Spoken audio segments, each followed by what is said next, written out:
Isaiah chapter 14. Isaiah chapter 14, mga kapatid. Let's begin our topic for today. Napakaganda nito mga kapatid, kaya medyo mahaba. Pero, ayan, kararating lang ni Sister Mavic sa bahay.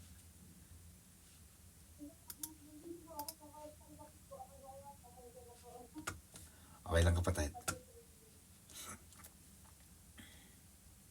Anyway mga kapatid, Isaiah chapter 14, and this is about the Babylon and Lucifer.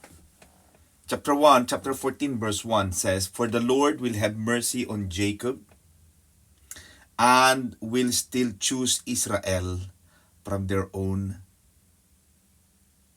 land and settle them in their own land. The strangers will join with them and they will cling to the house of Jacob." So makikita natin mga kapatid that Babylon, remember that Judah and Israel were punished by God because of their disobedience. Sila ay pinarusahan ng Panginoon dahil sa kanilang katigasan ng ulo, sa kanilang hindi pagsunod sa Diyos, sa kanilang complaining heart. Pinarusahan sila ng Diyos. And then after the punishment ng Panginoon, up to the Isaiah 13, in chapter 14 now, because Babylon was the great enemy of Judah, sila ay kalabang mortal ng Judah, therefore, ang kaparusahan ng Babylon ay awa sa Israel and to Judah. So, ito ang sinasabi ni Propeta Isaiah mga kapatid, that the Lord will have mercy on Jacob and will still choose Israel. Whatever we say mga kapatid, hindi natin pwedeng alisin yung ganong plataforma. Panginoon ang pumili. Amen ba? Kahit anong gawin nila mga Hezbollah na ito, kahit anong gawin ng mga Hamas na ito sa Israel, pero wala kang magagawa. Chosen people sila eh. Amen ba? Ang Panginoon, meron siyang karapatang pumili. Sinabi ng Lord dyan na pwede niyang kaawaan ang gusto niyang kaawaan. Walang makakapigil. Pwede niyang kagalitan yung gusto niyang kagalitan. And it just so happened that Judah and Israel were close to the heart of God. At sinabi ng Diyos mga kapatid, that will still choose Israel. Ipinagdiinan kapatid, na talagang ang Panginoon ay stuck. Talagang pipiliin pa rin tayo.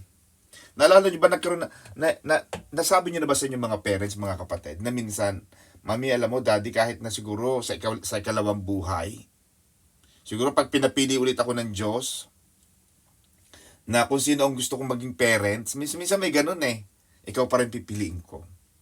Nasabi niyo ba yan sa parents niyo? Diba? Nasabi niyo ba yan sa parents niyo na ano mang mangyari, pag bumalik man, just in case, if ever man, ikaw pa rin Mami, ikaw pa rin Daddy, ikaw pa rin sweetheart ang pipiliin ko. Ganun ang Diyos. Wala ang Panginoong, pwede nating maramdaman na ang Panginoon ay stuck. Alam mo yung kanta ni Lionel Richie, Sister Edith, stuck on you. Stuck on you. Stuck na ang Panginoon sa atin eh.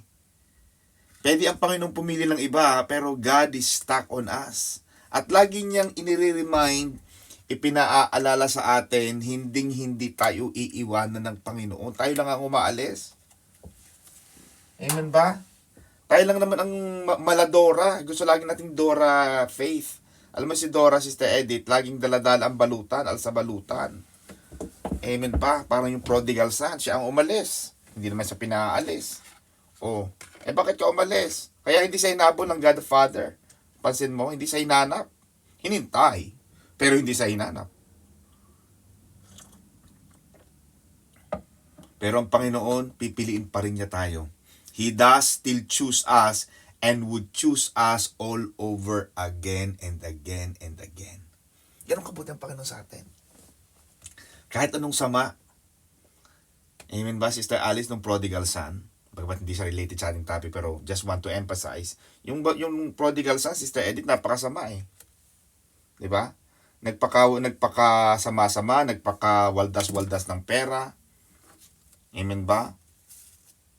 Pero nung bumalik siya, bagamat siya ay mabaho, payat, siguro payatot na siya kasi malnourished. Siguro marami na siyang sakit. Pero anong sabi ng Godfather, nung kanyang tatay, yung kanyang daddy? Bring him the robe of honor.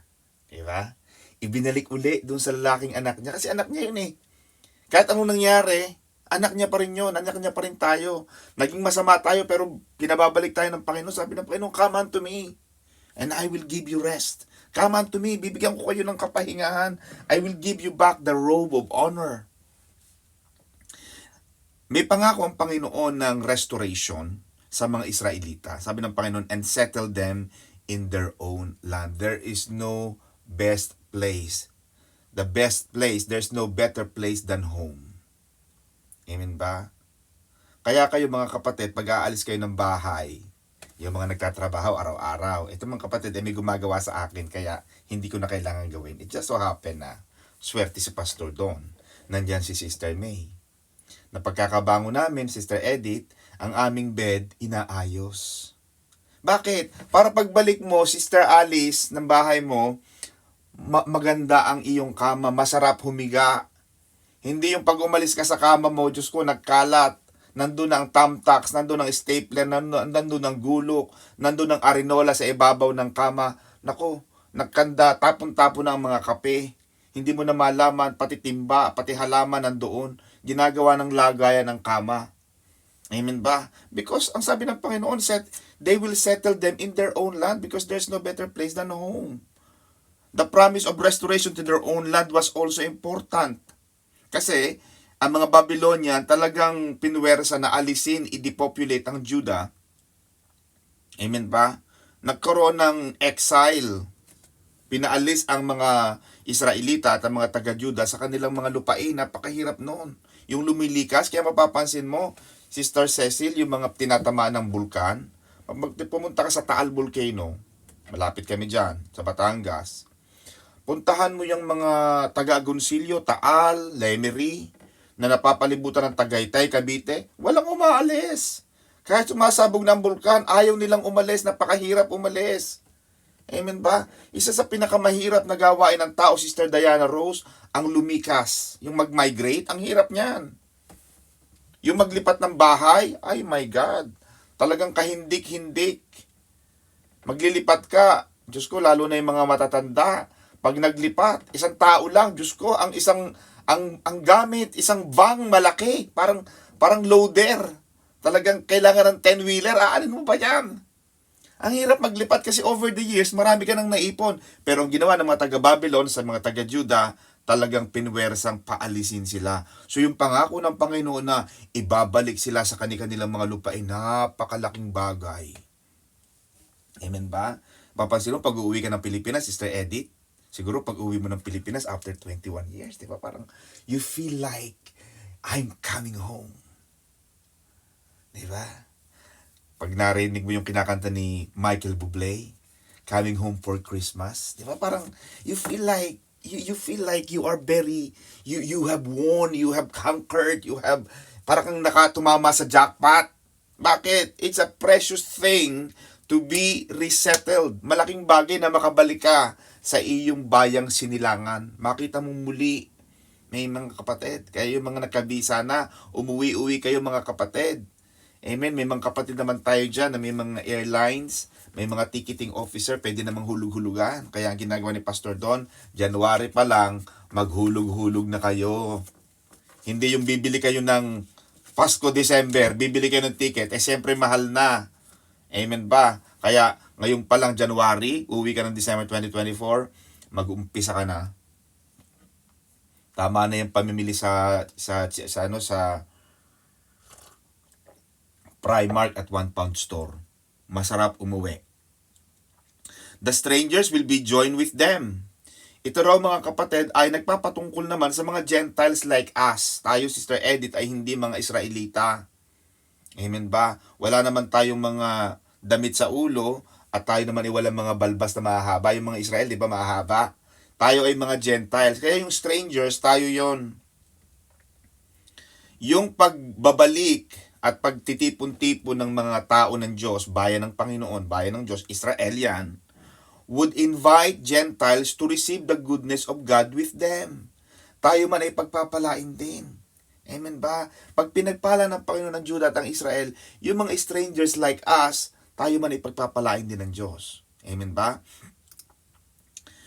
And then verses 3 to 8, it shall come to pass in the day of the Lord gives you rest from your sorrow and from your fear and the hard bondage.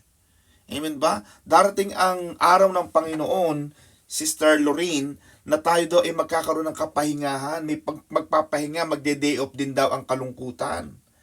Pati ang kalungkutan nagde-day off, Sister Jem. Pati ang takot nagde-day off. Pero ikaw, hindi ka nagde-day off, araw-araw nagtatrabaho ka. Wala ka ng aram sa oras, wala ka ng aram sa araw. Basta ang alam mo, tatakbo ka, gigising ka ng alas 7, tatakbo ka sa ganung trabaho. But today, inia-announce ng Panginoon, mga kapatid, the Lord announces a day when He will give real rest to believing Israel. Magkakaroon ng kapahingahan. And they will have rest from sorrow. Magkakaroon ng kapahingahan sa mga kapighatian, kalungkutan, from fear, and from their hard bondage. Magkakaroon ng takot. Magkakaroon ng katapusan ang takot, mga kapatid. It will end. Napakasarap noon. Pero mo yun. Hindi ka na malulungkot. Matatapos na yung magkakaroon ng kapahingahan lang naman. Hindi naman habang buhay na mawawala. Rest lang from sorrow, rest from fear, and rest from their hard bondage. Lagi nandun siya eh. Pagpapahingin ka lang. The rest is the birthright of every believer in Jesus Christ. Yun daw kapahingahan ay birthright. Ibig sabihin, karapatan natin bilang isang Kristiyano, mga naniniwala kay Jesus. Dapat ang mga anak ng Panginoon hindi na masyadong matatakotin. Amen ba? Hindi, dapat lagi nagpapahinga. Alam mo yung too much work? Ano rin yan eh? Proof of unbelief, Sister Edith. Yung super trabaho ka to the max, yung wala ka ng inarawan, yung hindi ka na nagpapahinga, yung kahit na Christmas party, nagtatrabaho ka, kahit linggo nagtatrabaho ka, wala kang tiwala sa Diyos. Ibig sabihin, naniniwala ka na kung hindi ako magtatrabaho, hindi ako kikita. Bagamat kailangan natin ng trabaho. Pero sinasabi rin ng Panginoon, Sister Nida, na 6 days you shall work and then 1 day rest. 6 days you shall labor, 1 day rest. Dapat lagi may pahinga ang tao. Kaya sinasabi ng Panginoon sa Matthew 11:28, come unto me, all you who labor. Yung mga naghahanap buhay, mga naghihirap, and are heavily laden or heavy laden. Yung mga nabibigat ang lubha. Halika kayo. Mga nagpapagal, yung pagal na pagal. Pag nakita mo laging parang Biyernes Santo, Paskong Pasko, ang kita mo sa kanya ay parang natalo sa pekwa. Amen. Parang laging lugi. Amen ba? Eh sabi ng Panginoon, halika kayo. Tama na yan. I will give you rest. Rest naman tayo. Diba? Do you have rest from sorrow? Kayo ba mga kapatid ay may kapahingahan sa inyong kalungkutan? May kapahingahan ba kayo sa fear? And do you have rest from hard bondage? Pahinga naman. Pahinga naman anak. Ganun. There's time to play. There's time for everything, Sister Edna. Time sa lahat ng bagay. Tayo magtrabaho. Tayo naman magpahinga. Kaya maganda yung ginagawa ni Brother Ben at ni Sister Edna. Tayo maglakwatsa.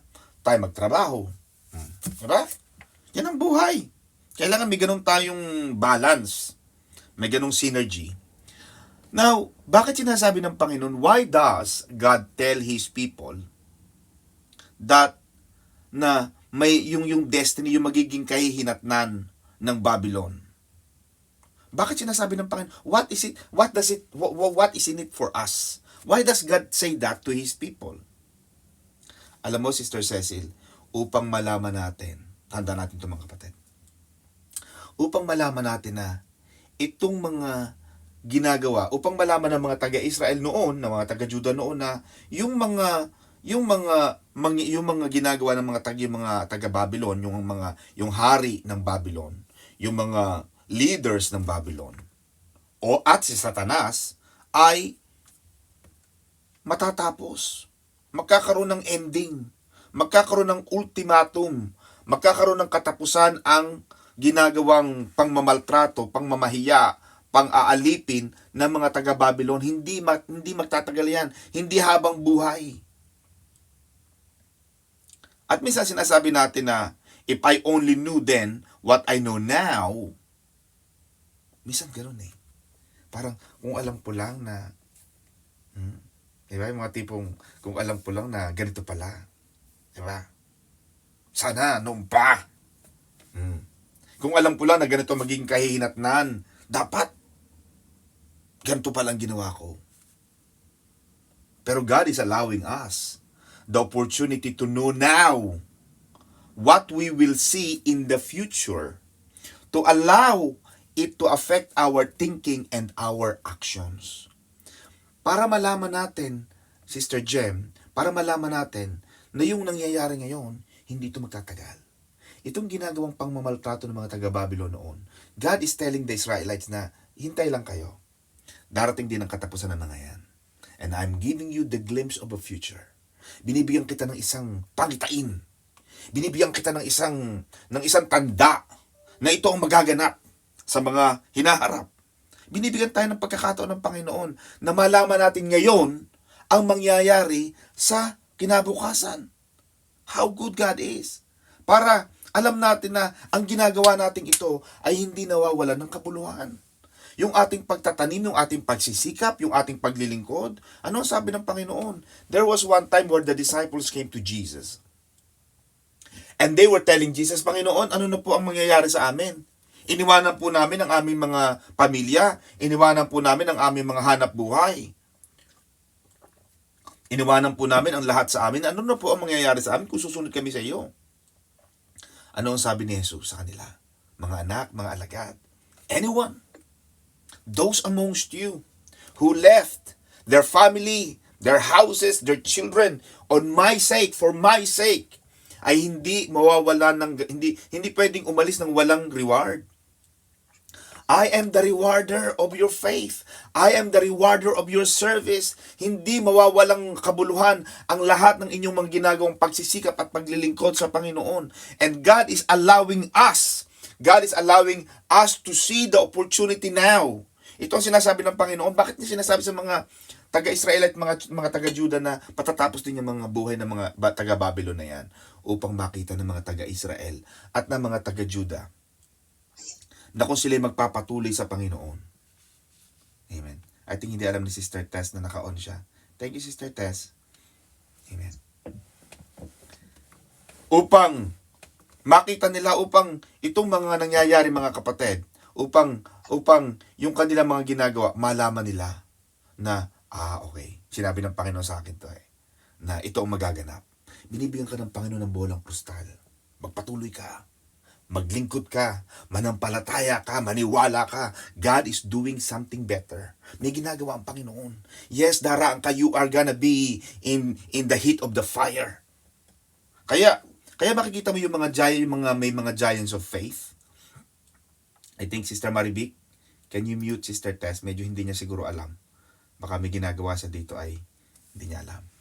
Kaya yung may mga giant, yung mga giants of faith ng Bible, mapapansin mo yung kanilang mga pananampalataya nila.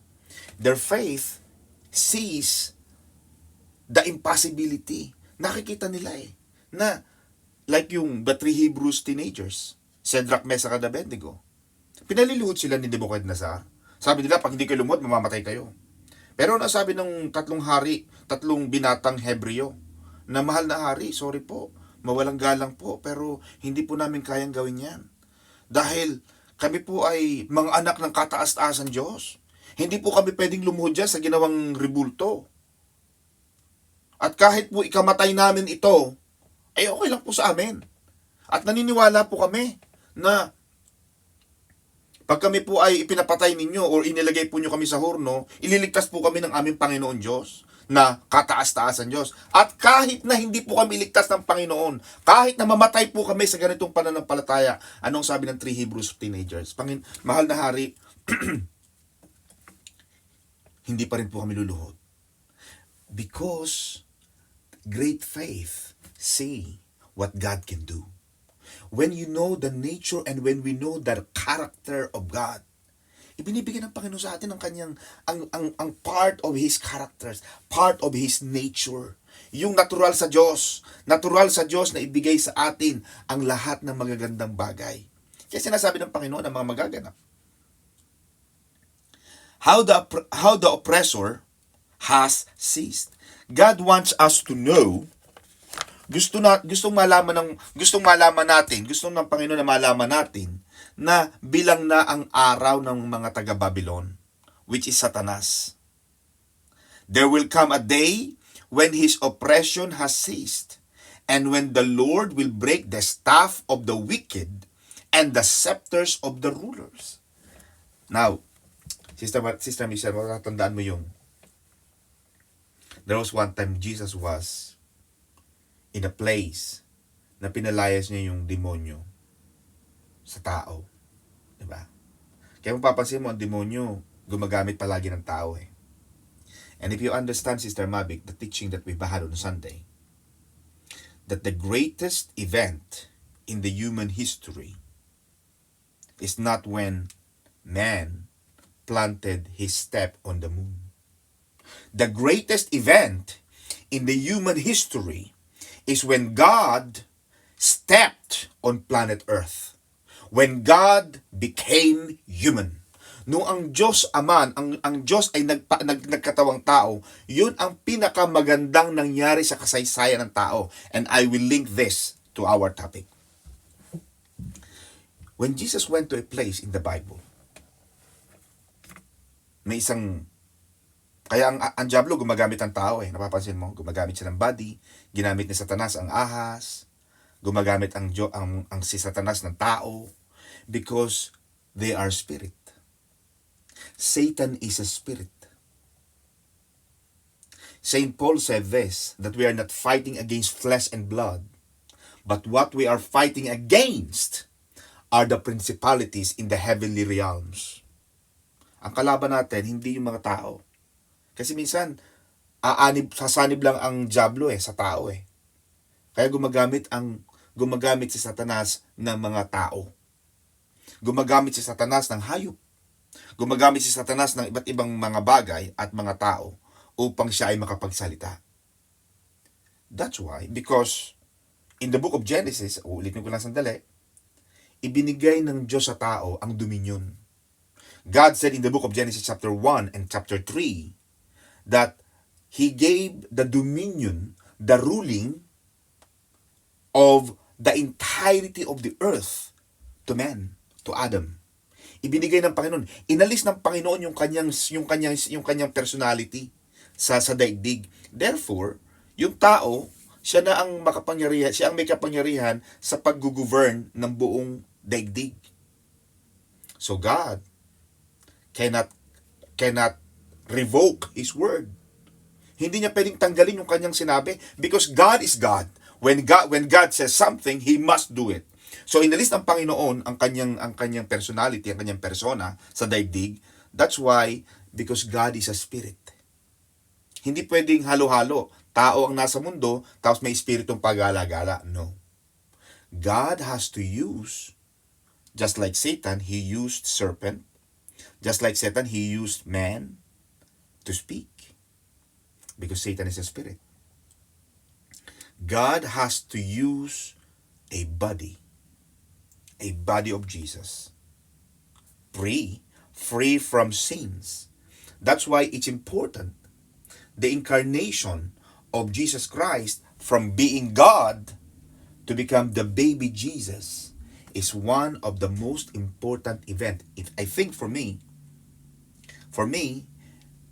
the incarnation, the coming of God to becoming a baby Jesus is more important than resurrection. Now, so nung pinalayas ng Panginoon, mga kapatid, sabi nung nung lalaki sa Panginoon, Panginoon, wag mo naman muna kami palayasin. Ano kaya salita, Sister Edith? Tao. Diba?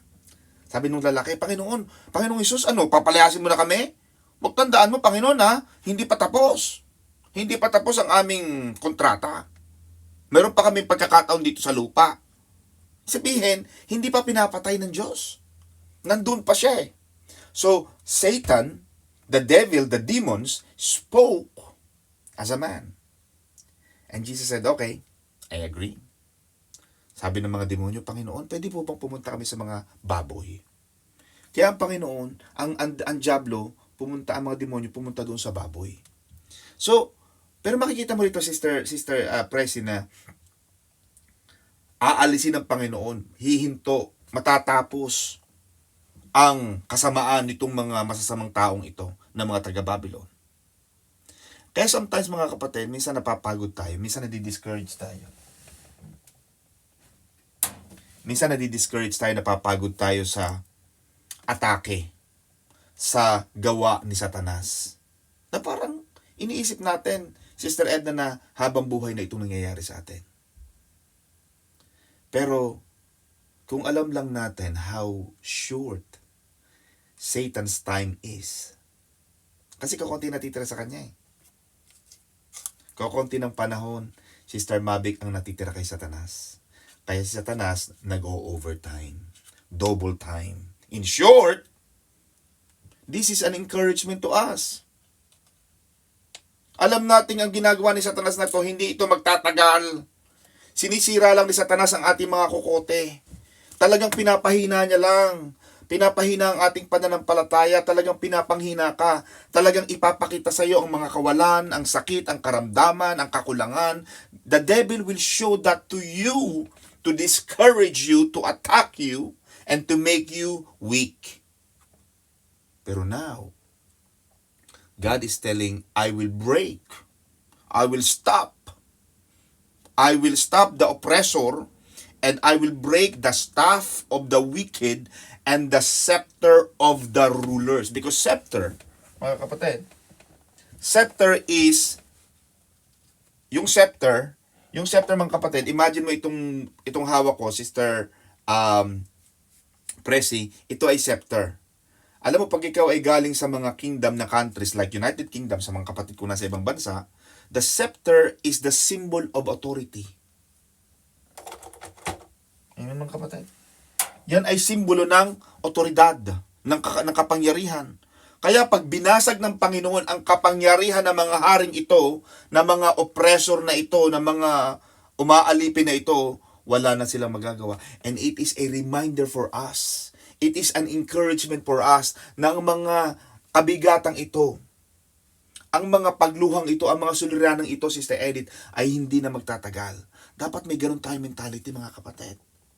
Alam mong isang Kristiyano nakikita ng Panginoon sa panahon ng mga pigatian, ng mga kahinaan. Kaya lagi sinasabi, Sister Chi, ang pag-iyak ay magtatagal ng magdamag. Amen? Sister Edith, nabasa mo yun, di ba? Mourning or crying or will endure through the night, but joy comes in the morning.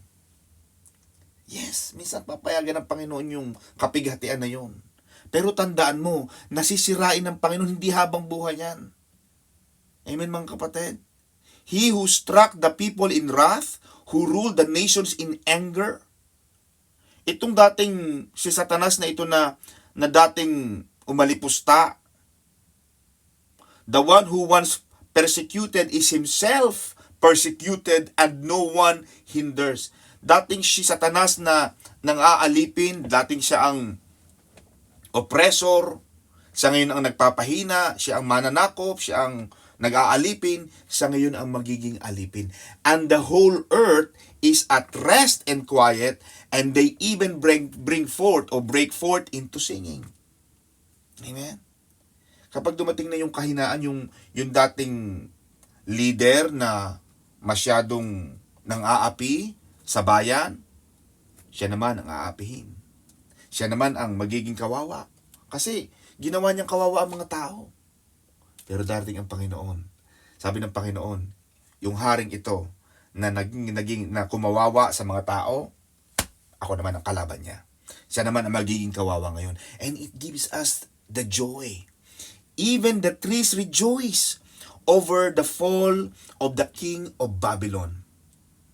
Kahit daw yung mga puno. Anong relevance, Sister Edna, ng mga puno sa pagbagsak ng hari ng Babylon? This is true.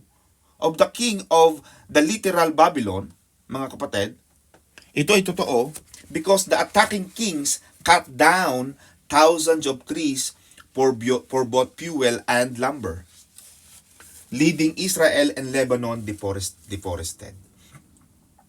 Yan si Pastor Johnny, ano yun Bachelor of Science in Forestry. Pastor J, alam mo yan. Alam mo ang kahalagahan ng mga puno. Alam mo ang kahalagahan bakit ang mga tao ngayon kailangan magtanim ng puno, ng mga halaman. Bakit tayo nagtatanim ng mga trees? Kasi alam natin, pag tinanggal natin yan, Sister Tess, sa mga bundok, nagkakaroon ng baha. Alam natin yan. Elementary pa lang tayong itinuturo ng ating mga guru yan. Pero nung panahon yun, the historical account shows that the king of Babylon, pinutol niya ang libong mga puno, mga kapatid. Kaya ang Israel at ang Lebanon na deforested, nawalan sila ng mga puno. At ang isang bansang walang kapuno-puno. Kaya nagpunta ka ng Abu Dhabi, with due respect sa mga kapatid natin sa Abu Dhabi, nagpunta ka ng Middle East, with due respect sa ating mga kapatid sa Middle East, wala kang makikitang puno. Nagtatanim sila. Kahit sa gitna ng disyerto. Kasi kailangan nila ang puno. They appreciate the value of the trees. Pero makikita mo rito sa prophecy ni Prophet Isaiah na kahit itong mga punong ito, mga kapatid, ay magagalak sa pagbagsak ng Babylon. At inulit ito ni Apostol Pablo sa Romans chapter 8 verse 21. Because the creation itself also will be delivered from the bondage of corruption in the glorious liberty of the children of God. Kahit ang mga nilalang, yung mga nilikha, mga hayop, mga ibon, mga iba't ibang mga halaman at mga puno, magagalak dahil magkakaroon ng ganda. Kaya pag nanonood ka ng mga Disney movies, di ba?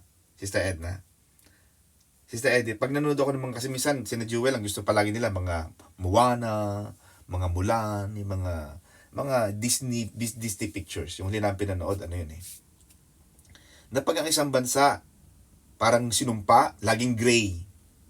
Gray ang background ni Disney. Pero kapag pinagpala, bumalik, nag-restore na yung ganda ng bansa, ganda ng lugar, ano ang pinapakita ng mga pictures? Greenery, puno, halaman, mga ibon, mga kalikasan na magaganda. Amen ba? Kaya pa nagpunta ka ng mga Boracay, ng mga Palawan, ng mga Baguio City, Tagaytay. These are places na nalathala sa mga travelers blogs, ng mga matataas na mga antas ng mga competition sa iba't ibang mga magagandang lugar. Hindi yan basta ginawa. Hindi yan napadaan lang. Napakaraming mga puno. Napakaganda, napakasarap. Kaya mga kapatid, pag umuwi kayo, dumaan kayo ng Batangas. Pumunta kayo ng Maranata, Maine. Napakaganda ng lugar niyan, mga kapatid. Yung mga taga Mindanao, Visayas, yung mga nasa iba't ibang norte, Pastor J, yung mga nasa norte, mga kapatid, dumaan kayo. Napakaganda ng ating lugar. Makikita ninyo, kaya pag dumadaan ka Sister Edith, ng sample, dadaan ka ng Tagaytay, galing ka ng Maynila, dadaan ka ng Tagaytay, doon masasambit yung kanta na, How Great Thou Art. How great Thou art. Diba? Yung arts ng Panginoon, napakaganda. How great Thou, kasi yung Thou, you. Makikita mo, ang ganda ng yung bulkan nandito, yung dagat nandoon, yung may makikita ka pa. Talaga makikita mo yung ganda kasi na-overlooking ka Overlooking ka ng kabuuan ng creation ng Panginoon, and you will feel that God is the creator of everything. Doon mo makikita. Kaya sinasabi dito na pag bumagsak yung hari ng Babylon, mararamdaman ng kahit yung mga puno nagsasaya. Kasi dadami sila. Hindi sila puputulin. Amen ba? Kaya nung siguro 3 months ago o 6 months ago, nakita ko si Sister Cecil na yung isang Manggagawa ko, may hawak na palakol. Pinuputol yung puno ko doon sa lanta. Munti ko nang mapalakol din, mga kapatid. Sabi ko, naku, papalakulin ko rin. Ba't mo pinuputol yung puno ko dyan? Oh, kasi daw mahaba na raw yung ano. Sabi ko, no. Kaya mapapansin mo ang pagputol ng puno sa United Kingdom, may lisensya. Hihingi ka ng permission sa government. Kasi nauunawaan ng government natin ang kahalagahan ng mga puno. Amen ba? At masaya sila. Pag ang lugar ay masaya, pati mga puno masaya. Amen ba? Kaya kayo, dapat meron kayong mga halaman sa bahay. Kami, Sister Presi, may halaman sa likod. Nakikita ko parang money plant yata yan. Yan, mga kapatid. Magtanim-tanim kayo ng mga halaman. Ano pa, mga kapatid? Hell from beneath is excited about you. Biro mo, mga kapatid, ito palang hari ng Babylon, ito palang si Satanas, ay excited na makita itong mga haring ito. Hell itself is excited to meet the king of Babylon because it can't wait to be the place where the one who tortured so many is tortured himself. See? Yung haring ito, siguro si Putin, pag hindi ito nakakilala sa Panginoon. Itong mga hari ng mga bansang ito, siguro may kalalagyan sila. Amen ba, mga kapatid? Excited na ang impyerno sa kanila, mga kapatid, na makita sila. Kasi marami silang pinatay, marami silang pinahirapan. Itong mga Hezbollah na ito, itong mga Hamas na ito, mga kapatid, na walang ginawa kundi pumatay ng pumatay, mga kapatid, may kalalagyan sila. At ganyan din ang katotohanan sa hari ng Babylon, the king and the king of spiritual Babylon, Satan. And we will know. God wants us to know, mga kapatid, and listen to this. God wants us to know now that Satan is destined for hell. Si Satanas man, kaya pala, Sister Vilma, kaya pala yung San Miguel, kaya pag nakita mo, Sister Presi, yung San Miguel, di ba? Yung litrato ng San Miguel, Sister Edith, di ba si Anghel, tapos pinapatay niya si Satanas, yung nakaganon siya, si Satanas. Yun pala, mga kapatid, si Satanas, pupunta rin ng impyerno. He is not a winner, he is a loser. Kaya sabi ni Jesus, yung kalaban ninyong si Satanas, 200,000 talunan na yan, mga kapatid. Amen? When God said on the cross, on the mount of Golgotha, on the mount of Calvary, mga kapatid, it is finished. Jesus made that declaration that the power of satanic force has ended in your life. Hindi ka na kayang talunin ni Satanas. At sinabi ng Biblia, mga kapatid, that if God is for you, Sister Edith, who can be against you? Kung ang Diyos ay kasama mo, sino ang laban sa'yo? Amen, mga kapatid? Because the Bible is also clear that nothing, no weapon forms against us. Walang bagay na ginawa ang nalaban sa atin ang magtatagumpay because Jesus is with us. Ang Panginoon ay kasama natin, mga kapatid. Satan is a loser, mga kapatid. At hindi siya ang boss, hindi siya ang Panginoon ng impyerno. Because Satan as well will go to hell as a victim, as a prisoner, and the hell will be happy to receive him this way. You see? Mali ang ipinapakilala sa atin, Sister Edith, ng mga pelikula na si Satanas ay masaya. No! Si Satanas man ay magiging prisoner, magiging inmate ng impyerno. Wow! Mga kapatid, when he went to hell, have you also become as weak as we? Sabi dito ni Propeta Isaiah. Have you become like us? You see, when the king of the literal Babylon was exposed, kasi yung mga haring ito, yung mga hari like Nebuchadnezzar, napansin mo, si Nebuchadnezzar, di ba?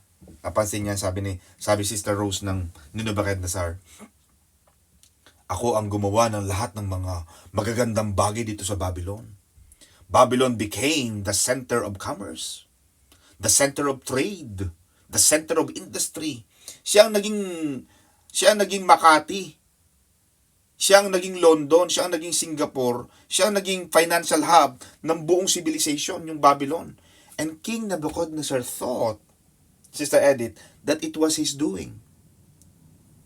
Yeah? Napansin na sa Bible yun, di ba? Nabasa natin. Pagbukas niya ng pinilakang tabing, sabi niya, ha! Wow! I made all this. In a flick of a finger, Sister Edith, the voice came from heaven. And God said to the foolish king, you are a fool. From now on, I will bring you to the forest for 7 years and you will live like an animal until you declare that I am God. Sinumpa ng Panginoon yung hari. Kaya mga kapatid, itong haring ito ng Babylon, pagdating niya ng impyerno, malalaman niya, Sister Chi, na siya pala ay taong nilalang din. Siya pala ay mortal din. Siya pala ay ginawa rin ng Diyos. Na malalaman niya na akala niya siya ang pinakamataas sa lahat pero hindi pala. Siya pala ay isang tao rin. Taong normal. As well, when the king of spiritual Babylon goes to hell, all will be amazed to see that he was only a creature.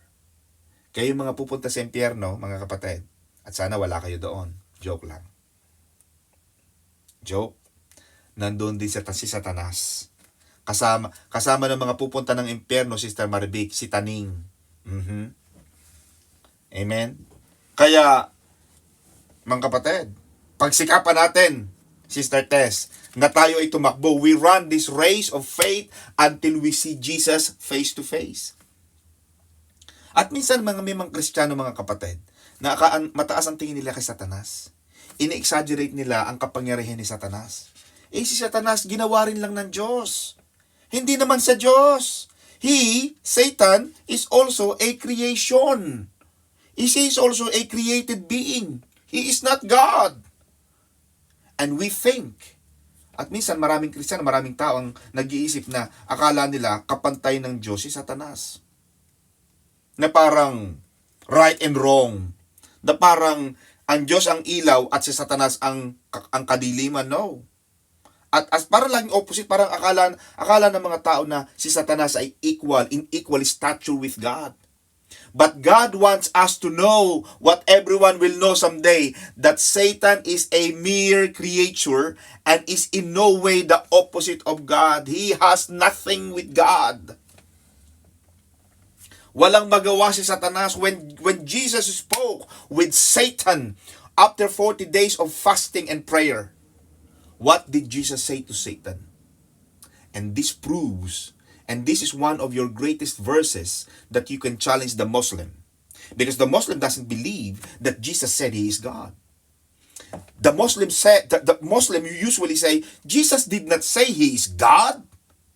But why did Jesus say to Satan, do not tempt your God? Huwag mong tuksuhin ang Diyos mo. Jesus was saying that. It was one of the strongest biblical verses that we can challenge against those people who do not believe that Jesus is God. Because Jesus said that to the devil himself. Satan is not an opposite of God. Satan is not God the Father or God the Son. Ang kapantay lang daw, according to biblical scholars, ang kapantay lang daw ni Satanas ay itong si high-ranking angelic being such as Michael. Yung nag-deliver ng message kay Daniel or Gabriel na nag-deliver ng message kay Mary. These are the equal statures of Lucifer and Michael. But to put Satan in the equal stature of God, that is wrong. That is a fallacy. That is a wrong concept. How are you fallen from heaven, O Lucifer, son of the morning? So dito mga kapatid, sinasabi ni Propeta Isaiah na itong king of Babylon as Lucifer is the son of the morning. Siya ang anak ng umaga. At marami nagsasabi, some debate if Lucifer is a name or a title. Because the word means Lucifer, the word means morning star or day star, referring to a brightly shining object in the heavens. But whether it is a title or a name, it doesn't make any difference because this once brightly shining king of Babylon is now fallen from heaven. Nakani-kanina, Siya ay isang maningning na tala sa umaga. Pero dahil sa kanyang hindi pagsunod, sa kanyang pagkakaroon ng mataas na ambisyon na maging kapantay ng Diyos, siya ay inihulog ng Panginoon sa langit. Pag binasa natin ang Ezekiel 28 verse 14 to 16, just to give you a paraphrase because of the time, but I want to give you a glimpse because now we are studying the Isaiah and eventually Daniel, Ezekiel. We will see now the profile, we will see the terrain, we will see the environment of satanic, how Satan lived his life, how Lucifer becomes Satan. So if we read the book of Ezekiel 28 verse 14 to 16, Satan fell from glorified to profane.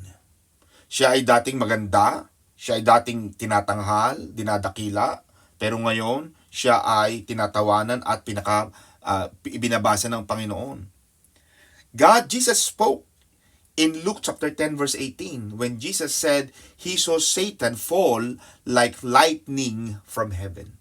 Jesus was saying that because Jesus was there. But this is the only fall of Satan that has already happened. And Satan will fall from heaven, or Satan will fall from having access to heaven.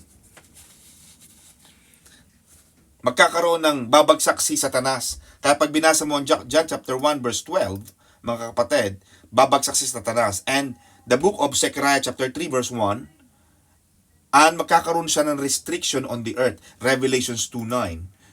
Revelations 12:9. Basahin natin ang Revelations 12:9 quickly. Revelations 12:9 says this.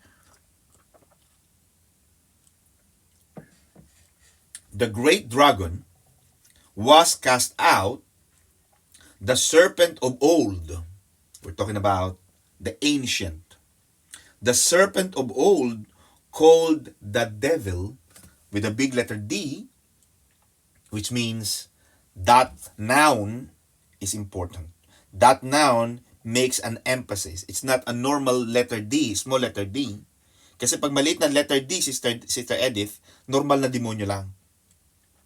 But when a noun has a big letter D, the devil, and Satan, so John the Beloved is writing that Satan, who deceives the whole world, he was cast to the earth, and his angels were cast out with him.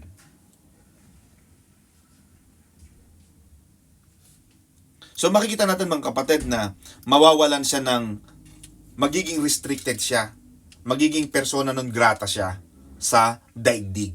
Revelations 12:9. Satan will fall from his place on the earth to bondage in the bottomless pit for 1,000 years. Magkakaroon ng 1,000 years darating ang panahon mga kapatid. And this is the prophetic revelation in the book of Revelation, that Jesus Christ will become the king for 1,000 years on the earth, at sa loob ng 1,000 years na yon, nandun siya sa impyerno. Revelations 20 verse 1 to 3. Basahin nyo na lang sa inyong time. Now, Satan was called the son of the morning. This is a title of glory, beauty, and honor which fit Lucifer well before his fall. Napakaganda ni Lucifer. He was the song leader. He was the song worshipper, leader ng mga angels.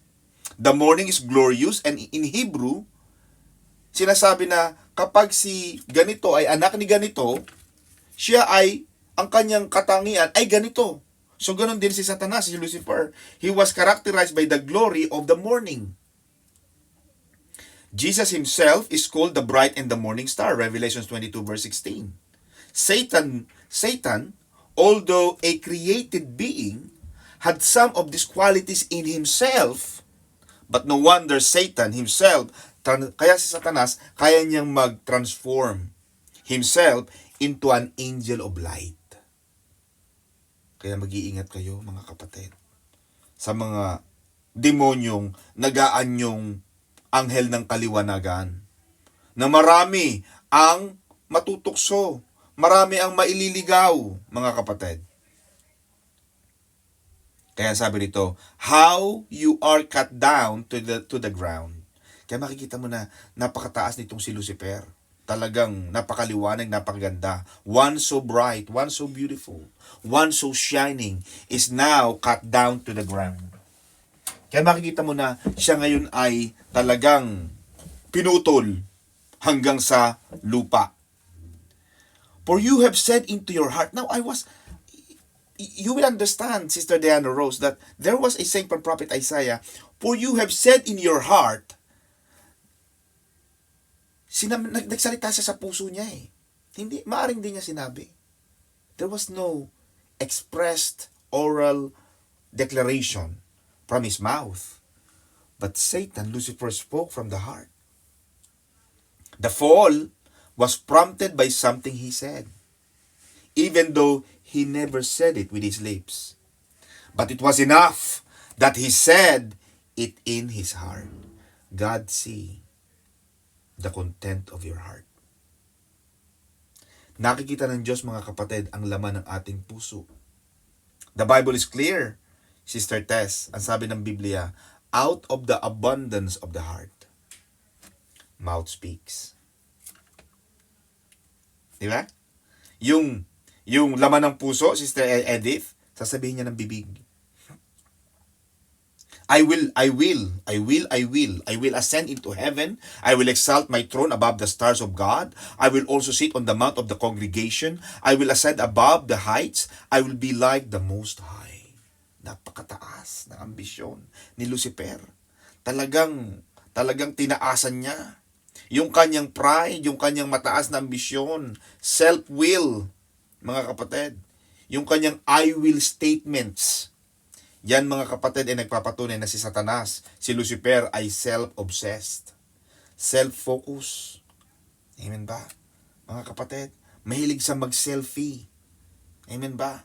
Sabi niya, I will be enthroned and will be exalted above all the other angelic beings. I will sit in the place of glory and honor and attention. I will continue to rise even in heaven until all see me in my bright shining glory. I will be glorious and be set equal to God, far above all the other created beings. Yan ang gustong-gusto ni Satanas. At dahil doon, Sister Edith, nagalit na ang Diyos sa kanya. Siya ay sinumpa na ng Panginoon.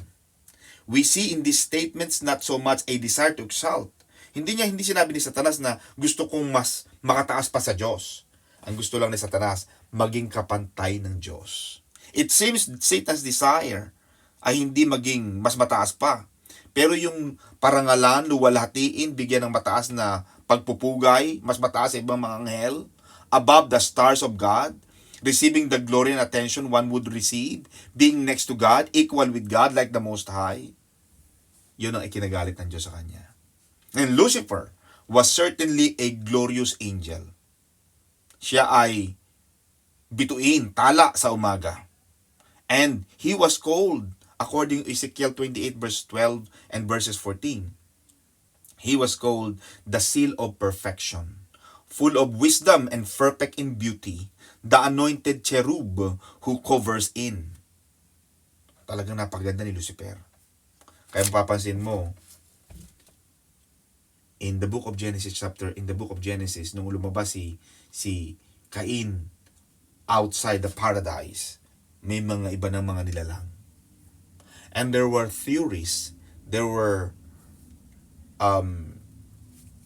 may mga haka-haka, may mga pag-iisip na ginawa na ito ay mga anak ni Satanas na nagkatawang tao, angelic.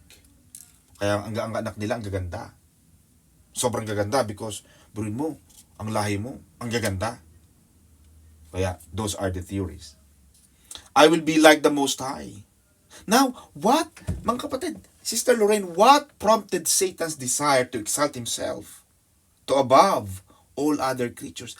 Ano ang nagbigay at saan nagmula? Bakit?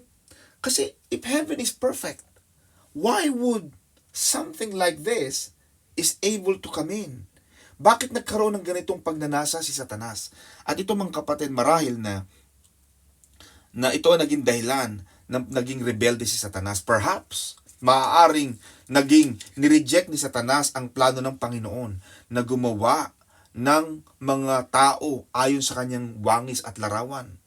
Pag binasa natin ang Genesis 1:26, then God said, let us. So God the Father was talking to Jesus Christ, God the Son. Anak, let us make man in our image, according to our likeness, and let them have dominion over the fish. Ito yung sinasabi ko mga kapatid nung Sunday. Let them have dominion over the fish of the sea, over the birds of the air, and over the cattle, over all the earth, and over every creeping things that creeps on the earth. So maaring nagrebelde si Satanas. Ayaw ni Satanas na gagawa ang Diyos ng tao ayon sa kanyang larawan at wangis. Why? Kasi sabi ni Satanas, Panginoon, napakaganda ko napakapugi ko, napaka matipuno ko, I have everything. Why don't you create them like me? Maaring hindi agree si Satanas. Hindi siya pumapayag sa plano ng Panginoon na gumawa ang Panginoon ng tao ayon sa kanyang larawan at wangis. Ngayon mga kapatid, if this is the case, it explains well, mga kapatid, this is very, very true. It explains well Satan's present strategy against man. Ngayon, kung ito ay totoo, na nagrebelde si Satanas, doon sa sinabi ng Panginoon ng Diyos Ama in Genesis chapter 1 verse 26, to create man according to our image and likeness. Alam na natin ang plano ni Satanas, na sirain ang imahe ng Diyos sa tao, na i-encourage niya ang kasalanan, na ang tao magkasala, sumama, ang tao ay lalong maging down. And gusto ni Satanas na ang paglingkuran ng tao ay si Satanas, and to prevent the ultimate glorification of man. Kaya makikita mo mga kapatid, I always do this because it's getting cold and it's getting hot. Kapatid, pasensya na kayo. Kaya makikita mo, Sister Jem, when Jesus incarnated, nung ang Panginoong Jesus, Diyos Anak, ay naging tao, naging Jesus, naging baby Jesus, mapapansin mo that the attempt of Satan began when Jesus was born. Gustong ipapatay ng hari ang lahat ng mga bata because Satan knew that Jesus is about to go to the cross and take back the destruction of image of God to man. Ayaw ni Satanas na makarating si Jesus sa cross because Satan knew the promise of God in the book of Genesis, na kapag dumating ito sa cross, when Jesus died on the cross, tapos na ang mga araw mo. Bilang na ang mga araw mo. Ito ang ginagawa ni Satanas, mga kapatid. Sinisira ni Satanas ang imahe ng Diyos sa tao. Kaya ang gusto ni Satanas, ang mga tao ay rebelde. Ang gusto ni Satanas, masira, mawala ang pagtitiwala ng tao sa Diyos, mga kapatid. And this is true. In the book of John chapter 10 verse 10, if we read that, Sister Marivic, Jesus said that I came to give you life and for you to live in abundance. But Satan comes to steal. Satan comes to steal, to kill, and to destroy. The devil wants to destroy the image of God, which was given to us from the very outset of the creation. Yan ang ginagawa ni Satanas, mga kapatid. Kaya, when Jesus went to the cross, Sister Dida, when Jesus was on the cross, when He said, it is finished, one of the rationalities of that is that it is finished.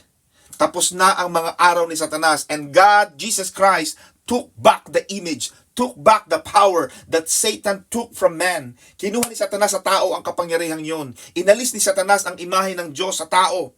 At when Jesus said, it is finished, tapos na ang mga araw ni Satanas, Jesus conquered the grave. Jesus conquered death. Jesus conquered disease. Kinangker ng Panginoon, pinagtagumpay ng Panginoon ang lahat ng mga kahinaan, kamatayan. Nawala na yan, mga kapatid. Kaya lagi mong isipin, Panginoon, salamat. Thank you for the cross. Thank you for coming down to earth. Ibinabalik ng Panginoon, mga kapatid, ibinabalik ng Diyos sa atin ang imahe ng Diyos na nawala. Amen, mga kapatid. Na magpapatuloy ang mga kapatid, konti na lang to, Pastor Jay. Surely as I have thought, so it shall come to pass. You see, God is now talking in the book of chapter 14, verse 24 to 27. And it is now God talking. God said this, mga kapatid, and listen to this. Surely as I have thought, sinasabi ng Panginoon, surely, pag inisip ko yan, mangyayari yan. Para praise. You see, Sister Edna, lahat ng iniisip ng Panginoon maganda sa tao. Kaya pag binilang mo, Sister Edith, ang creation ng Panginoon from day 1, day 2, day 3, day 4, day 5, day 6, lahat ng ginawa ng Panginoon, it ends with, it was created and it was beautiful. Walang ginawa ang Panginoon na pangit. Pasama. Nakapasok lang yung kapangitan. Nakapasok lang yung kamatayan because of sin. Pero pag nakita mo dito, Sister Edith, everything na inisip ng Panginoon, kapag inisip ng Panginoon yan, mangyayari yan. And because yun ang sabi ng Panginoon, let there be light. Genesis chapter 1 verse 1. In the beginning, basahin natin mga kapatid. Okay, magmadali. In the beginning, God created the heaven and the earth. And the earth was without form. Sister Edith, and the earth was without form and void, and darkness was upon the face of the deep. Walang ayos, walang forma. Puro kadiliman, hungkag ang buong daigdig. Ang buong sangsinukob ay hungkag. According to the book of Genesis chapter 1 verse 2. And darkness was upon the face of the deep. But in verse 3, and God said, let there be light. It was just a mighty God. Walang ilaw, magkailaw. When He said it, it will happen. When He thinks about it, it will happen. The world was created based on what God thought. At mga kapatid, it gives us a comfort to know that what God thinks towards us is always good. Jeremiah 29:11.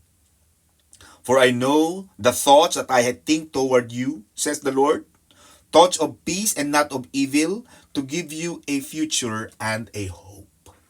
Yun lagi ang gusto ng Panginoon, Sister Edith.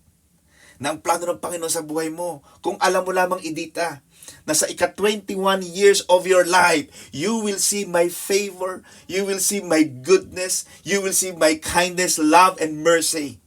Hindi ka mag-aalala. Because alam mo, darating yung 21 years, makikita ko ang kabutihan ng Diyos. Ganun dapat ang Kristiyano. Dumadaan ka dyan. Amen ba? Amen? Kagaya na sinabi ni Haring David, Sister Emmy, sabi ni Haring David, Lord, do I walk through the valley of the shadows of death? Lumakad man ako sa kadiliman, sa mga bundok, talampas ng kamatayan, bangin ng kamatayan, hindi ako matatakot because you are with me. When God is with you, when God thinks good things about you, lagi mong titingnan, lagi mong aalalahanin ang pangako, ang plano ng Diyos sa buhay mo ay maganda.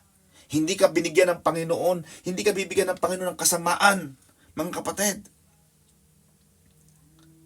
Ano pa sabi rito, mga kapatid? Kunti lang, mga kapatid, kasi total magpapasko na. Papasko nyo na ito kay Pastor Don. I will break the Assyrian in my land. Now, God did this powerfully. Mapapansin mo, Sister Mavic, in 2 Kings 19 verse 35, na noong nagpadala ang Panginoon ng anghel niya, the angel of the Lord killed 185,000 Assyrians in one night.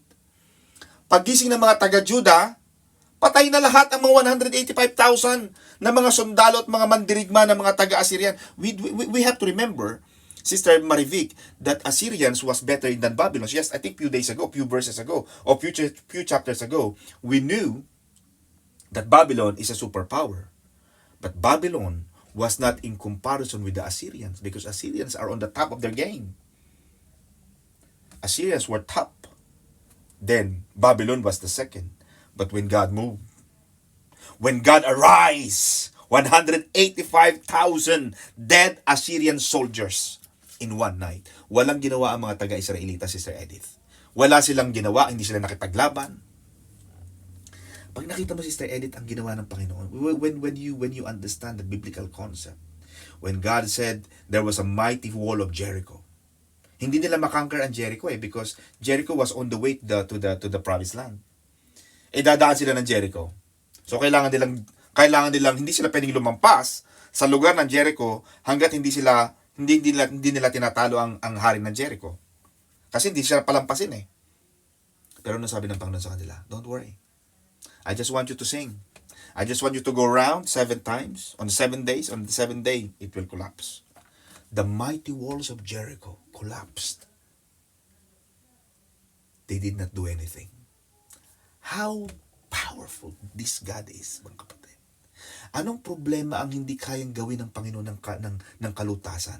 Anong sakit, anong karamdaman, anong mga alalahanin ang kaya makapagpahiwalay sa atin? Di ba sabi ni Apostol Pablo, let nothing can separate us from the love of God. Kamatayan ba? Kagutuman ba?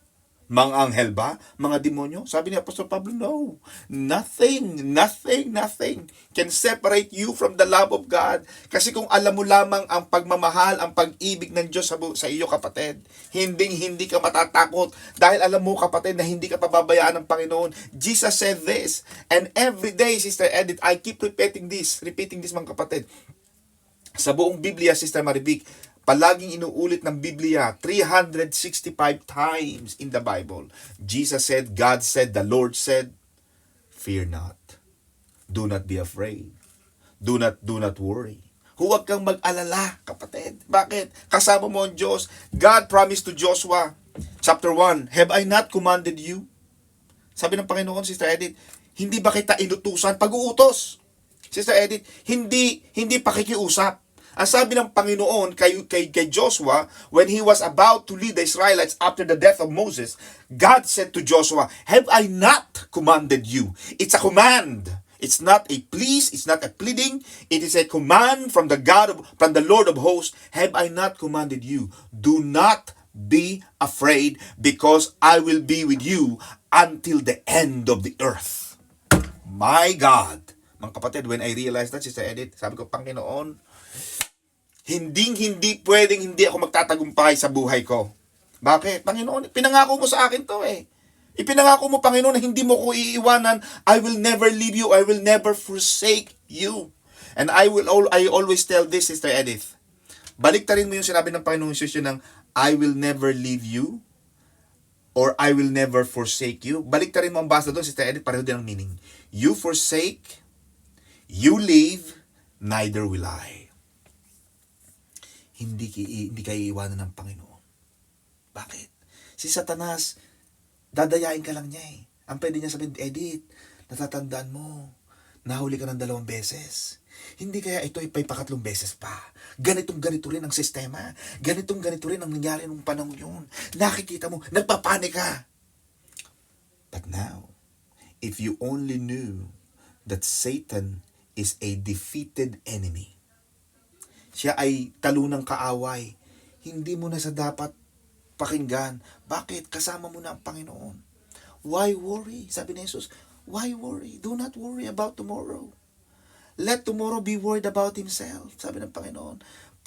Sabi ng Panginoon, mga kapatid, but seek ye first the kingdom of God.